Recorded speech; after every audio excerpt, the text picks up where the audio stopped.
এই যে দেখেন মেঘনা ঘাটে জাহাজ আর জাহাজ, বলগেট, সব কয়টা বলগেট মাল নিয়ে আসে। আবার এই যে কয়েকটা খালি করছে, আমরা মাছ ধরতেছি। এই যে পাশে আছে আমাদের সবার প্রিয় হিমেল ভাই, দেখা যাক। এই যে হিমেল ভাই চিংড়ি মাছ শিকার করতেছে। এই যে আমরা এক জাহাজ থেকে আরেক জাহাজ যাই এমন টপকা টপকা, এই যে দেখেন কতটুকু আপ ডাউন।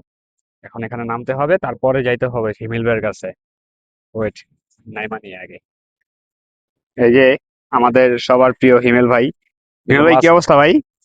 চিংড়ি মাছের যেহেতু সিজন চলতেছে, অবশ্যই চিংড়ি মাছ খাইতেছে ভালো। এই যে আশা করি আপনাদের একটা লাইভ হিট দেখাতে পারবো। দেখা যাক, আল্লাহ ভরসা। মাছটা ছাইড়া দিচ্ছে। হ্যাঁ, ছেড়ে দিছে। চিংড়ি মাছের টানটা মূলত অন্য অন্য মাছের মতন স্বাভাবিক না, যে জোরে হিট করা এরকম কিছু না, আস্তে আস্তে উঠান লাগে। তবে টান পাইতেছি ভালো। মাছের পরিমাণটা যেহেতু এই সাইজের, ছোট মাছের সংখ্যাই বেশি নদীতে বর্তমানে, তো ছোট মাছই হইতাছে আলহামদুলিল্লাহ।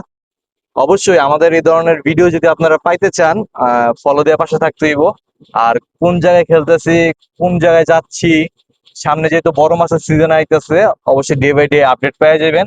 আর এই কারণে অবশ্যই ফলো দেওয়ার পাশে থাকতে হবে আপনাকে। হ্যাঁ, ইনশাল্লাহ। তো ভাই আদারটা কি দিতেছেন, টোপ কি দিতেছেন? টোপ কেঁচো টোপ দিতেছি, ইনশাল্লাহ আপনাকে দেখাবো। আচ্ছা আচ্ছা, আমরা পরবর্তী অপেক্ষা ভিডিওতে থাকলাম। পেয়ে যাবেন ইনশাল্লাহ। আচ্ছা, আমরা সবাই অপেক্ষা থাকলাম আপনার।